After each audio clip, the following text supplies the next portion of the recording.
Hi guys, welcome back to a new process video for the Cut Shop. This week it's Throwback Thursday. This layout will be up on the Cut Shop blog tomorrow, so you can check it out there. I'm using two of the older cut files that are in the shop, the I See Chevrons background cut file and the Hero Up cut file. Those are two that have been in for a while.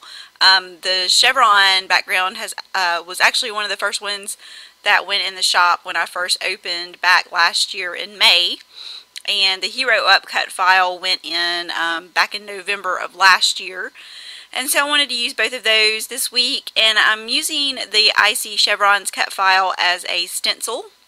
I wanted to add some acrylic paint to this page and do kind of an ombre effect using that background. So I just cut it from some scrap paper, some scrap cardstock, and you'll see I'm just going to use a large brush, and I'm going to add that acrylic paint across in the vertical, going in the vertical direction of the chevron arrows. And so I just started out with the original color of the acrylic paint. This is Reeves acrylic paint that you can get at Michael's. They do also have the watercolor in this brand, and they're fairly inexpensive. You can use your coupon to get these. They're really good. They're really good quality paints. I've used them on several layouts and really like the effect that I get. And so what I did for this next color is I just added in some white acrylic paint, and that's what I'm going to keep doing as I go over each set of the chevron shapes. I'm just going to add that white paint in and mix it so I get a lighter hue each time. And that's going to give me my ombre effect that I wanted to go for using the acrylic paint. And I'm just going to go across each one of these, and I kind of sped it up a good bit because I just wanted to show you the whole process, but didn't want to make you watch it for the 10 minutes that it took me to do it. So I just sped up the video just so you could get a look at putting all of that on there. And you could do a lot of different things with this. You could use gelatos instead of the paint. You could create a rainbow look with paints instead of an ombre effect. You could use spray mist with this for your stencil. So you can see here I'm taking the tape off, and there you have it. There is my little ombre chevron pattern. So that's a fun way to use a cut file if you don't want to actually use the cut file on your layout. You can use it to create a stencil for your page. And so now I'm basically going to be embellishing, and I'm using the I Am collection from Simple Stories. This was just a funny photo of our daughter. She had a Batgirl mask really from Halloween.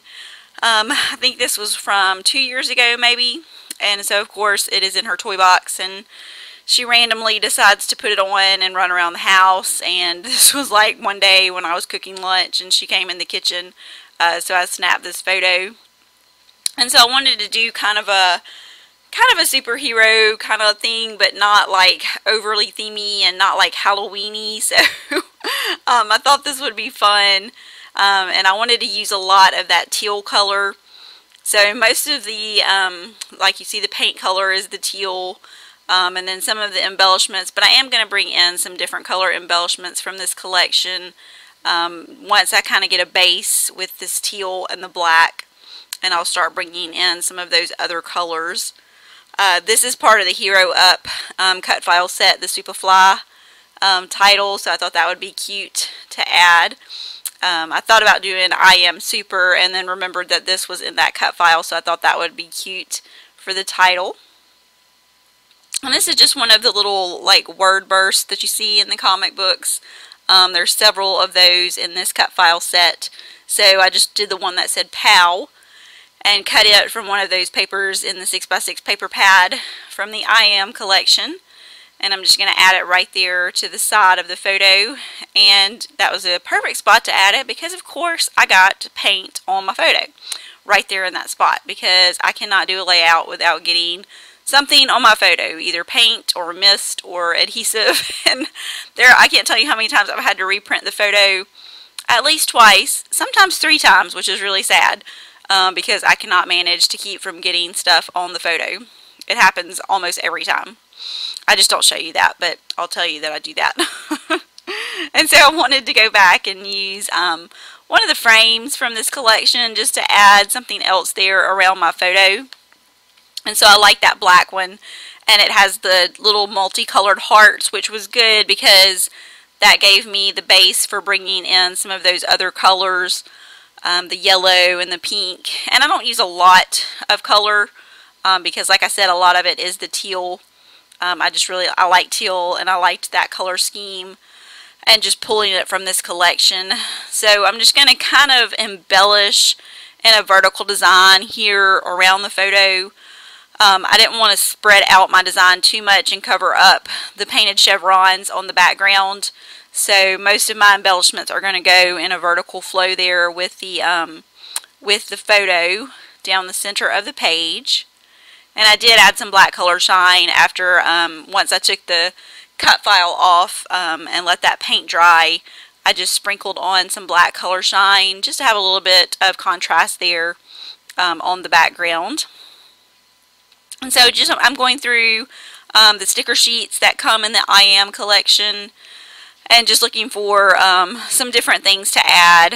I like mixing the embellishments from the collection and having the different textures from the wood veneers and the brads and the stickers. So I just kind of am finding places where I want each of those things to go.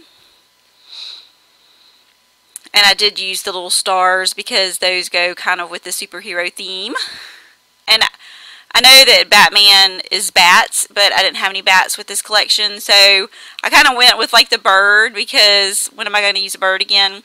I didn't really have anything that I could use that on, so I decided to kind of go with the little bird. And you'll see that I'm going to add some feathers here in just a bit.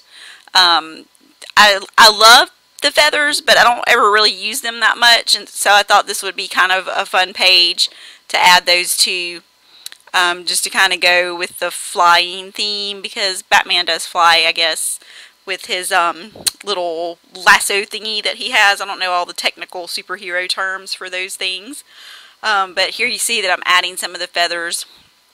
And I added that banner at the bottom. I kind of thought about it at one point and couldn't decide if it would work in the design, and I did overlap it some over my title, but that's okay. I like to kind of layer and overlap things, and you can still read the title and tell what it says. So I just kind of liked that look at the bottom to balance it out, and that's kind of what gave me the idea to start adding the feathers at the top, just to pull that design more vertical from the top to the bottom of the layout. And I wanted to bring one of those feathers down. And I mixed the feathers. I used some of the chipboard, some of the sticker, and then one of the wood veneer feathers. And so I really liked that look, getting the different ones mixed in.